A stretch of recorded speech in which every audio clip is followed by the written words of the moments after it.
That was a brutal loss. I'm actually sickened from the Warriors' 10th straight loss in an overtime road game. I've got Hall of Famer Rick Barry joining me. This was the pleasant surprise. Let's break down this loss and the ramifications and what's next. This is Locked On Warriors. You are Locked On Warriors, your daily Golden State Warriors podcast. Part of the Locked On Podcast Network, your team every day.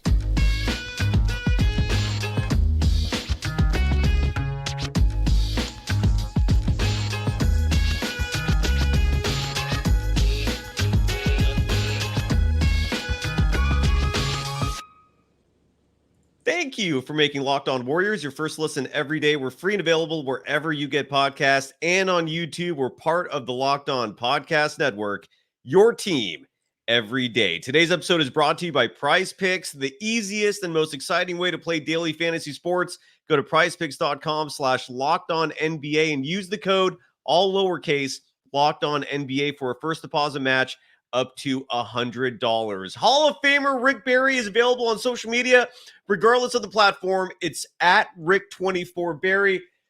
Mr. Barry, sir, it is so great to see you, even though that we just we're following up on a game that sickened me to my stomach. 29 turnovers. The way the game ended was brutal. Your immediate reaction, sir, and how the hell are you? Great to see you. Well, I always say if I was doing any better, I'd be making a comeback in the NBA. And I'll tell you right now, I'm getting ready to do an event tomorrow. PBX, you see my shirt on here. It's it's all retired former professional athletes, men and women in various sports that we're doing. It's pretty cool. But doing that down here in Naples, Florida. But that's my passion. But it's so frustrating to see how many games this team has lost. For a team, of course, the whole team, it changes, okay? The bench changes, people change, but they have a core of guys that are there who have championship caliber. To lose games like this, I mean, I didn't get to see the whole game because I was at dinner with people and all, but 29 turnovers, that's insane. I mean, on the road, you can't expect to win games and to be in the game and go to overtime. I mean, that's like a gift on the table before Christmas that you're giving to the other team. You can't turn the ball over that much. This has been the Achilles heel for the Warriors for such a long period of time. Even during their championship years, it's something that gets them in trouble all the time. Yeah. Just make the simple freaking pass and make the smart pass. I mean, 29 turnovers is inexcusable by any stretch of the imagination, but this is just one of so many losses that have been so frustrating that they could have come away. I mean, and I'm getting tired of us losing double-digit leads, 20-point leads, losing these leads. You have got to learn to play when you're ahead and make smart decisions. I don't know how long it's going to take. I mean, we still have the frustration. I mean, they were lucky to win the last game. I mean, both Wiggins and Klay didn't have good games at all. They snuck that one in there. So thank God for that. But so many of the losses this year have just been, it's been confounding me because this team has too many good players to lose that many close games. Now, the only redeeming quality about this is that, Steph is still playing at such a high level, but it's early enough in the season to get away with it. What I see happening, and I don't have any crystal ball by any stretch of the imagination, but Warriors are going to be one of those teams that it's happened in the past that's struggling right now. They find the right path to go down. They start playing the kind of basketball they're capable of playing, and they're going to start winning games, and they'll get into the playoffs as a 7th or 8th seed. And that's a team that if you're the 1 or 2 seeds, you sure as hell don't want to be playing them. And let's hope that that's the scenario that takes place. But it's been very, very frustrating, to say the least. And I don't know. But you got to just keep pulling. That's the whole thing. You're a fan. You should be a fan through the good times and the bad times. This is one of the down times and the bad times that you have to learn to live with.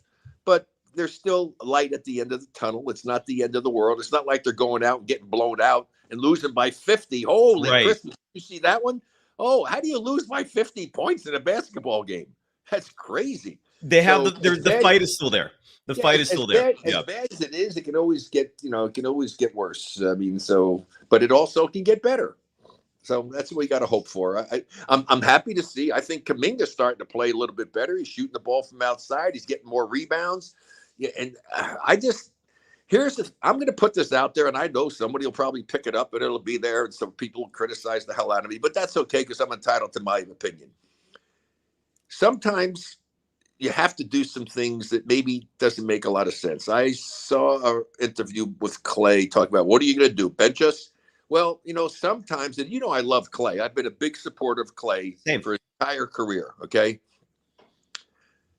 Sometimes you make a little bit of a sacrifice and you try something a little bit different. How about, as a veteran player, you do what other veteran players have done with those Warriors teams in the past that became championship teams? Let Kuminga start. Give him the opportunity to play some more minutes. You, as a veteran player, come off the bench, and you come off the bench, and you're coming in the game to do one thing and one thing only, is shoot the hell out of the basketball like you're capable of doing. Set things up. Get him some shots and let him come off the bench to give life to the team coming off the bench, giving more confidence and more playing time for Kuminga, who I think deserves to get that, to see what he just might be able to do. Why not try that? I mean, and why not Klay, be willing to do that? I mean, sometimes you have to sacrifice a little bit for the team. And it's not like it's a big sacrifice. He's still getting paid. I mean, and if he still shows that he can do this, then perhaps they will sign him to the contract and want to keep him along, knowing that this all of a sudden is a new dimension for this team and it's going to make them better. And why would you not try that? I think the Warriors have found something in terms of, because we saw the Warriors start with the traditional five. Kevon Looney's having, a so-so year, and I think he's hurting the team to a certain extent in terms of his lack of offense, right? It hurts the team with spacing. I think simply switching Looney with Kuminga is producing some positive results. Are you seeing something similar there as well? Well, yeah. I mean, obviously, you have to just keep trying different combinations to see what's going to work. And the biggest thing is you have two of your key offensive players having off seasons thus far. Yeah. Okay. And that's a major factor. I mean, the bottom line is that defense helps win championships, doesn't win it for you, okay? Because you can be the greatest defensive team, and if you suck on offense, you're not winning the championship. You still have to outscore the opponent. Okay? I get so tired of hearing that, defense wins championships. No, defense is required to help you win championships. It's an integral part of it, but it's not the sole reason. You don't win just with your defense, but you have to be a decent defensive team. I think we looked it up and we talked about it sometime. I think maybe only one team was there somewhere like the middle of the pack defensively, but most of the teams are in the top 10, or a lot of them even up near the top. So the Warriors have to focus on their defense, stop turning the damn ball over so much, and try to get their guys back to playing at the level that they're capable of playing. And they're not doing that right now, but they're still not far out of it. And it's okay at this juncture. You don't want to, the way they started out, I said, oh God, this is going to be great. They're winning on the road because they sucked on the road last year. But all of a sudden that went south with, Draymond getting thrown out of the games and then these guys having their bad offensive performances, the two guys. So let's try something a little bit different. Let's make a sacrifice. I mean, I think of David Lee, was the first guy comes into mind who was willing to do it. And Andre Iguodala, veteran guys, all-star player. And Iguodala, and to come and be willing to take that role to help your team win. And that's what it all should be about. It's not whether you start or not. It's whether or not you're winning or not. Absolutely. No, you're absolutely right. I'm going to give some love to one of our sponsors here real fast, Rick. And then when we come back, if you watch the end of the game, I'm very curious to hear your reaction to how it ended. I thought that was, for a team whose strength is basketball IQ, it wasn't the smartest way to end the game. And I'm referring to Draymond's foul. I'm referring to Stephen Curry's shot selection for the final attempt. I'd love to get your reaction to that. After I give some love to PrizePicks, which is daily fantasy made easy. Rick, I always tell people I love playing PrizePicks, and in fact, I actually don't know if I won tonight. I had some ledgers out. It's incredibly fun. The entire premise is betting on whether or not individuals will score more or less than a certain amount of points, grab more or less than a certain amount of rebounds. I would have loved if PrizePicks was around when you were playing, sir. I feel like I would have just killed it betting the more than amount on all of your stats.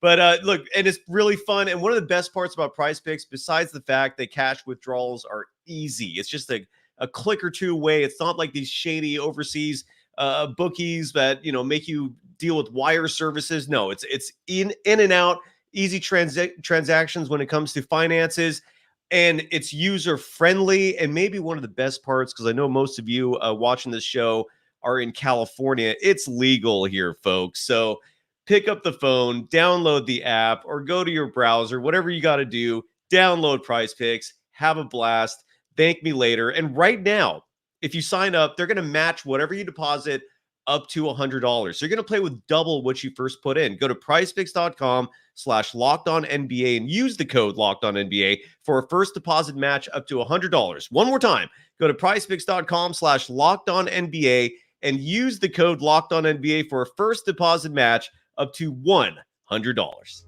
You are Locked On Warriors, your daily Golden State Warriors podcast. Part of the Locked On Podcast Network, your team every day. Thank you for making Locked On Warriors your first listen every day. And look, right now, Locked On has a national sports program. They've launched the first ever national sports 24/7 streaming channel on YouTube. Locked On Sports Today is here for you 24/7, covering the top sports stories of the day with the local experts of Locked On, plus our national shows covering every league. Go to Locked On Sports Today on YouTube and subscribe to the first ever national sports 24/7 streaming channel. And make sure you follow Rick Barry, regardless of what the social media platform is. The handle's the same, at Rick24Barry. Bree in the chat saying, please join the coaching staff, Rick. I can't agree enough. What was your reaction? Did you go ahead, sir? I'm sorry. I did. First of all, two things. Number one, there wasn't that type of an app when I played, obviously. But but hold on. That was going on even back when I played. I know when I went to New York, all these people, Rick, how you feeling today? Blah, blah, blah. I know and found out from friends and all this stuff, they would have a bet. How many points will they get in the first half? How many points do you get in this thing? And so this is exactly what's been going on for decades and decades and decades. And now they're making it easy and convenient for you to be able to do it through an app. So you can certainly have some fun with that. I mean, what's the first thing? David Stern is probably rolling over in his grave, God rest his soul, because he was the one against going to Vegas and no betting and stuff. I mean, now every time the line is there, we say, well, the Warriors lost, but they covered.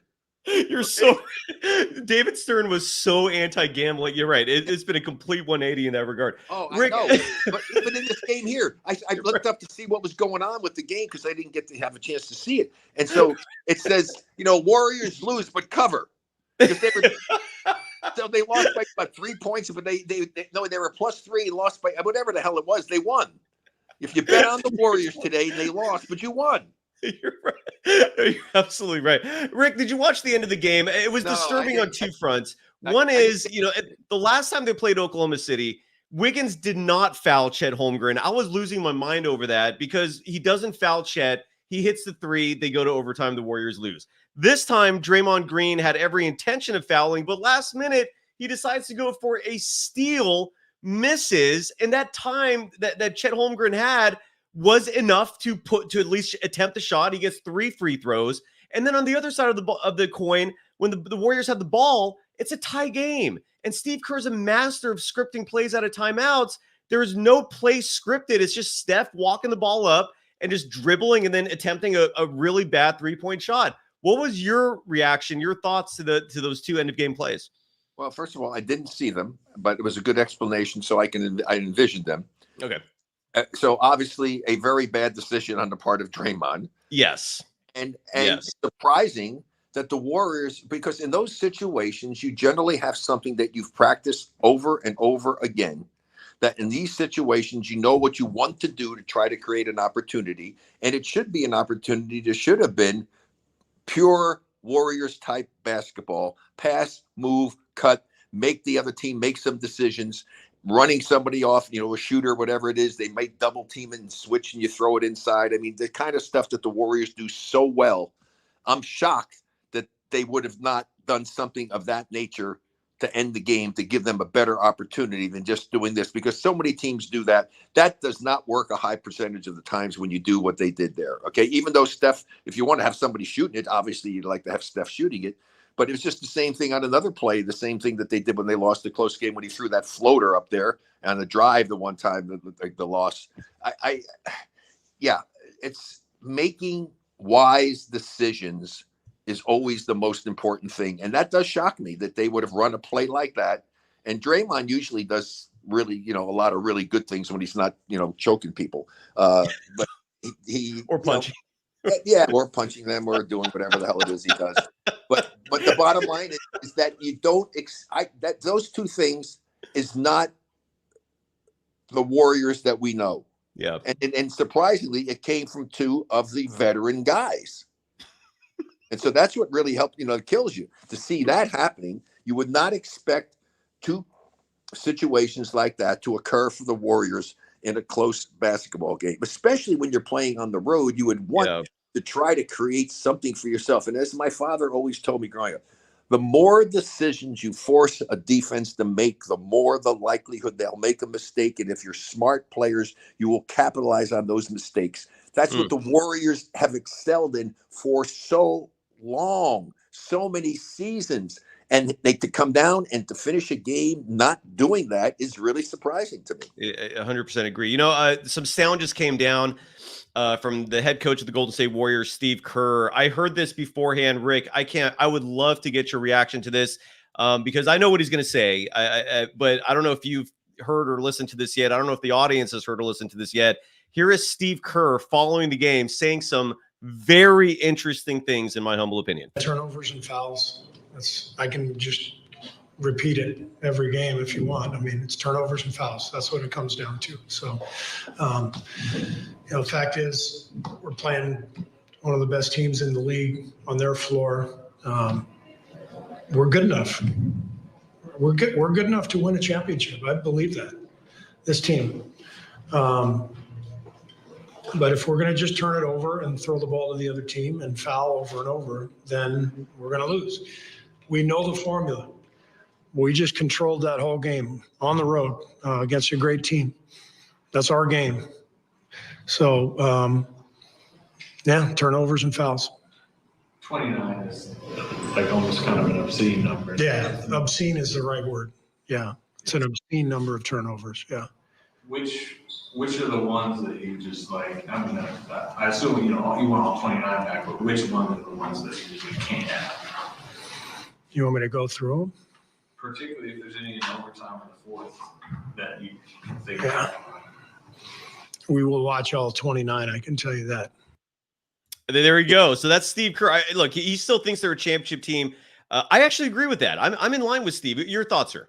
No, I agree with him. I think this team has the ability to be they happen to be in the toughest division of all. Yes, they are. I mean, all the teams in their division are basically the majority of them are all teams that you have to be concerned with to play against. They're all tremendous talent on all of these teams. So it's a difficult task for them. There's no question about it, but they still are good enough to get into the playoffs and to win a championship if they get back to playing their brand of basketball, but eliminating the foolish. This is what he's talking about. I'll use the word foolish because stupid doesn't really sound great, but foolish mistakes, foolish decisions. It's just. As a coach, it's so frustrating because especially with Steve, who was a smart player and had a great career playing on those great teams, and he knows what it's like. He's experienced it as a player. He's experienced as a coach, seeing what his team is capable of doing, the teams he played on, knowing this team is capable of doing it. But it's just so frustrating because you can't do anything about it except try to remind the guys about it, but you just have to hope that they're going to get their head in the game. And what it comes down to is the biggest factor for teams that are able to win consistently is you have to stay focused. Mm-hmm. You can play hard, but if you're playing hard and not focused defensively, you're going to be half a step late. You're going to make poor decisions because you're not focused and knowing the situation. And this is what the Warriors are doing to a point of absurdity. 29 turnovers is freaking absurd. It is absurd. It tied a team high. And a Steve Kerr high, meaning Steve Kerr's team has never committed more than 29 turnovers. It tied a high that I don't know what the year was that it occurred previously. Just running down the turnovers real quick. Andrew Wiggins, you bring up focus, and he looked lackadaisical tonight. He didn't have a great game. Shooting wise, he was okay. He was 2 for 4 from beyond the arc, but he had 6 turnovers. And he finished the game with 12 points. Draymond Green had 4 turnovers. Klay Thompson had 4 turnovers. Steph, Saric, and Kuminga had 3 turnovers. And then Moses Moody and Kevon Looney had 2, 29 total. Rick, when we come back in just a moment, the other issue that I can't remember if Steve Kerr brought it up, but it clearly is a problem with the Warriors, and that's the number of fouls they're committing. And I'd love to know what your opinion is on why that number is so high for the Warriors. My theory is the lack of size is contributing to that. The small ball approach makes it harder to not commit fouls, if that makes sense. And I'd love to know if you agree with that, or what other reasons maybe you think are leading to these high foul counts and opposing teams getting all these free throws. So stay tuned, folks. Plenty more with the Hall of Famer. Rick, I'm so stoked you joined me tonight. I was not sure if you're going to make it. First, though, I got to give some love to one of our other sponsors for this evening, and that is Jace Medical. Let me get their banner here real fast to accompany the read. There we go. And look, Jace Medical is all about providing everyone at home with medical kits that are important to have in a household, because you never know if there's going to be accidents. You never know if a last-minute emergency might occur. There's no way to predict health issues, at least not for the most part. I mean, look, if you're eating like trash, maybe you can. But look, and going off the copy here, according to the FDA, pharmacies are running out of antibiotics like amoxicillin right in the middle of the worst flu season in over a decade, which is scary. I can't imagine a more helpless feeling than if someone I love got sick while a supply chain issue kept this individual from the life-saving medication they need. And thankfully, they're going to be okay if you have a Jace case courtesy of Jace Medical. The Jace case is packed with 5 different antibiotics to treat a long list of bacterial illnesses, including UTIs, respiratory infections, sinusitis, skin infections, among others. This stuff could happen to any of us. So visit jacemedical.com, complete your physician encounter. Yes, you will get a consultation with an actual physician. It will be reviewed by a board-certified physician, and your medications will be dispensed by a licensed pharmacy at a fraction of the regular cost. It's never been more important to be prepared than today. Go to jacemedical.com and use the offer code LOCKEDON to get $20 off your purchase. You are Locked On Warriors, your daily Golden State Warriors podcast. Part of the Locked On Podcast Network, your team every day. All right, one final segment with Hall of Famer Rick Barry. You could follow him on all social media platforms at Rick24 Barry. 24, of course, representing your number that is retired in the rafters of Chase Center. I cannot say that enough. Rick, the Warriors tonight, again, losing a heartbreaker of a game in overtime. The final score, 138-136. The fouls have been an issue. The Warriors committed 28 fouls tonight, resulting in 36 free throw attempts for the Oklahoma City Thunder.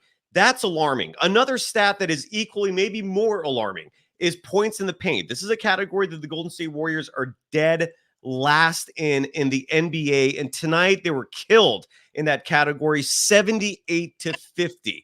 I'm not a fan, sir, of playing smaller players. And one particular instance here to highlight as an example is Cory Joseph. Played 13 minutes in this game. I think those 13 minutes would have been better served to a young Trayce Jackson-Davis, who gives you size, who makes life easier on both sides of the ball, both with easy buckets, with defense. Your thoughts, sir? Is this on small ball and the stats I just mentioned to you? Well, they're alarming. I mean, there's no question about that. And small ball can get you in trouble. And if the other people are going to take advantage of that, if they see the opportunity there, and the fact that they're last in the league tells you that it's a problem for the Warriors. And so they have to make an adjustment somehow, some way. You can't allow it to remain that way. It's too difficult. And this is what game is all about. What do you do when you play against someone in an athletic contest? The most number one priority, you exploit the weakness of your opponent. The Warriors have a definitive weakness inside defense to prevent the other team from scoring easy points. The other part, as far as the fouls are concerned, the players have to understand, don't try to be a shot blocker. Mm-hmm. You're not a shot, not very few guys are great shot blockers. So don't try to, if a guy's in there, he's got position on you, put your arms up and stuff. Don't try to block shots. Generally speaking, you're going to draw a foul when you try to do that if you're not a real shot blocker. And don't try to make steals. Just have good position and just play good, sound, fundamental defense without trying to reach in. Just don't do silly things. just play sound fundamental. If a guy can score on you and you got good position, live with that. Yeah. And so they're making so many foolish decisions in so many areas of the game. And yet, here's the thing. They're still in games with chances to win. So just imagine what your record could be if you eliminate all of those foolish decisions that they're making, the silly fouls, the terrible turnovers, and then it's compounded because they're having guys who are just having off seasons shooting the basketball at a reasonably decent percentage. Some of the guys are shooting very, very poorly. So I agree with what you're saying. I mean, I think your evaluation is absolutely spot on, and adjustments have got to be made. And what has to happen is that the guys that are making the mistakes, you got to give somebody else a chance to go in and do it to see if they're going to perform at a higher level of efficiency. I mean, that's just the reality of it, man. If you're not playing well and you're doing those kinds of things, you can't expect the fact that you should be rewarded by getting minutes. Agreed. No, I wholeheartedly agree with you. One young player that I feel like has been playing spectacular so far is Brandon Podziemski. And why don't we hear from the young rookie, if you don't mind, sir? Podziemski took the podium today in the post-game presser, finished the game with 12 points, 6 rebounds in 23 minutes, added 4 assists. Here is the young rookie. How do you kind of describe the frustration level? I mean, you guys have been not only in the last third game, but really kind of up big in all three. Obviously, awesome. Yeah, I think it's just super demoralizing just because it's always something like different each game that happens. Like, damn, this didn't happen. We won and lost.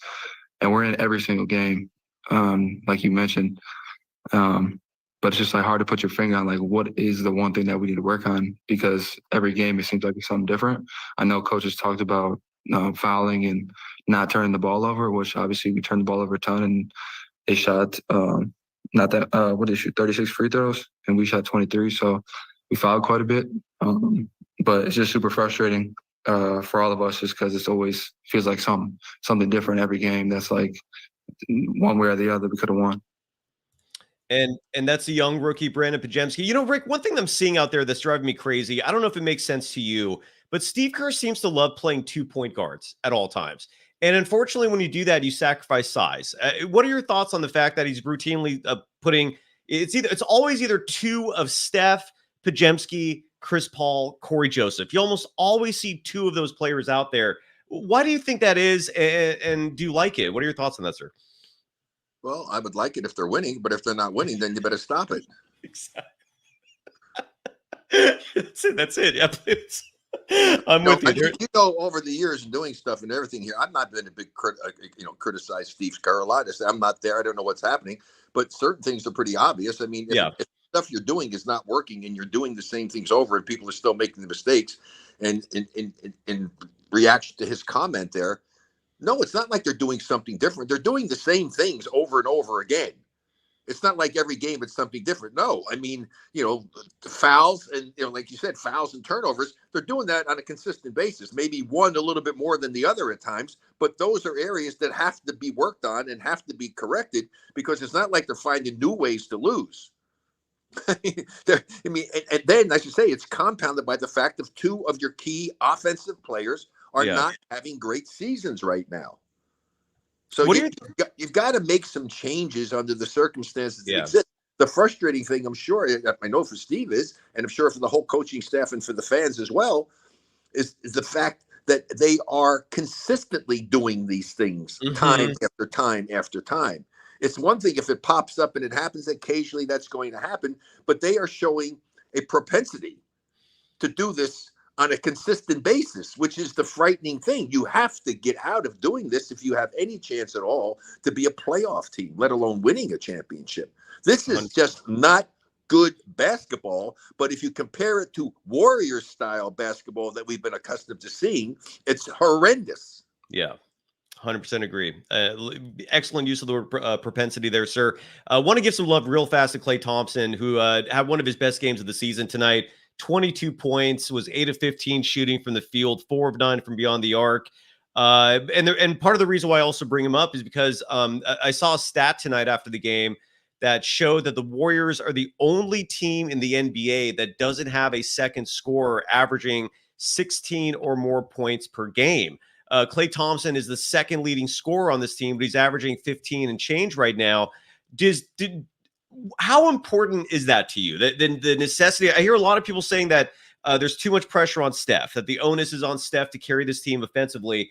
Do you agree with that notion that Steph needs more help offensively? Do you think the team is fine if, let's say, they turn things around on the defensive side? What are your thoughts about the lack of a second scorer? Well, ideally, you want to have at least 3 guys that can get you 20 or more a game. I mean, that's the ideal. There's no pressure on Steph to score points. Steph can score points. He has the confidence. You know my thing. If you have confidence in your ability, there is no pressure. That's bullshit.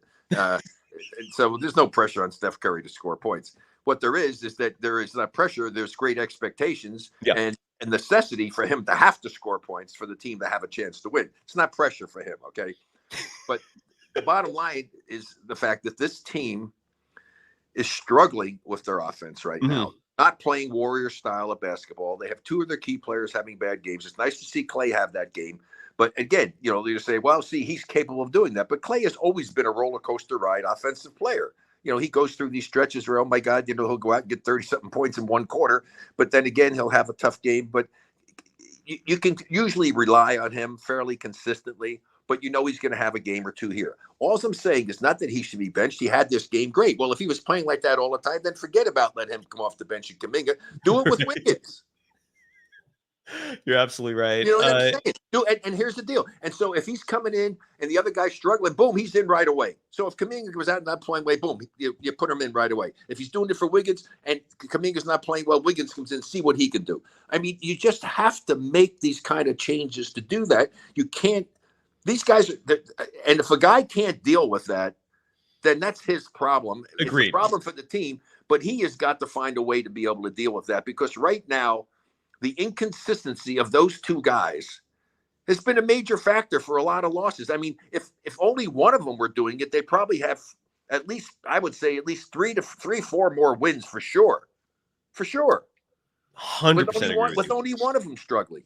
And the fact that they have 2 and they're coming so close to still winning, it just shows you, like Steve said, the potential of this team is still tremendous. Yeah. Things are just not where they need to be. There's so many things going wrong right now. They just have to try to correct it.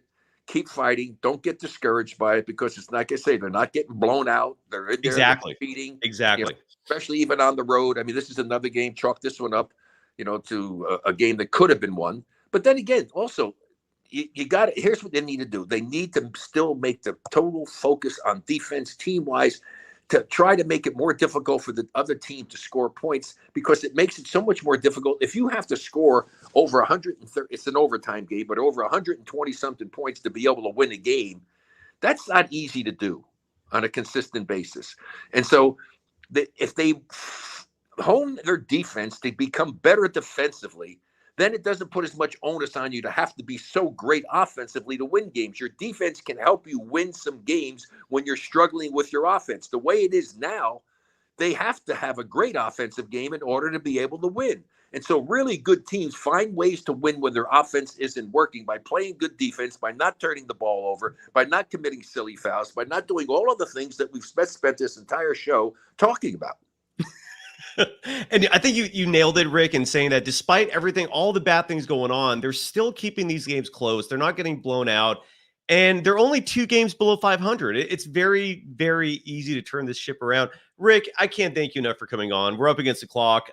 Please promote away everything you have going on, products, you name it. Go for it, please. Yeah, people, it's GoSleeves.com, Medicaleaf.com, MEDICILEAF.com, and go to AlloMD.com and just look at all the products that are there. And RB24 is the code, small R, small B, 24 is the code to get a significant discount. I use all of these products on a regular basis, and some of them I use every day. I never play pickleball without my Go Sleeve. So terrific products. You can get a great discount, and I hope that they work for you as well as they work for me. And, hopefully we'll have a deal, and you and I will hopefully get on and maybe we'll do a mic'd up show as well and continue the conversation. Absolutely. And the Rick Barry Show again, folks, download the Mic'd Up app. And that's where Rick and I do all our live shows. We might be going on this weekend sometime soon. Follow Rick Barry on all social media platforms at Rick24Barry. Follow me on Threads at Dog Wild. That's where I make all the announcements. Rick, can't thank you enough. Brutal loss.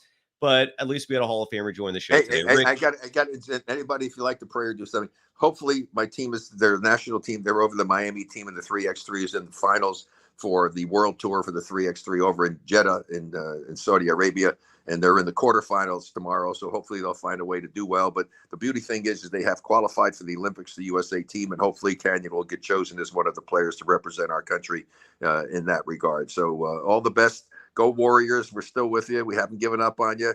You know, there's a long season. It's a long season. You got plenty of time to get it back together. So hang in there. Don't get discouraged. there you go, sir. And go Canyon. I really do hope he makes the Olympics for the 3-on-3 team. Yeah, go Warriors. Go everyone. Rick, thank you enough. I can't thank you enough. Thank you so much. Thank you, everyone. Have a great weekend. Bye-bye.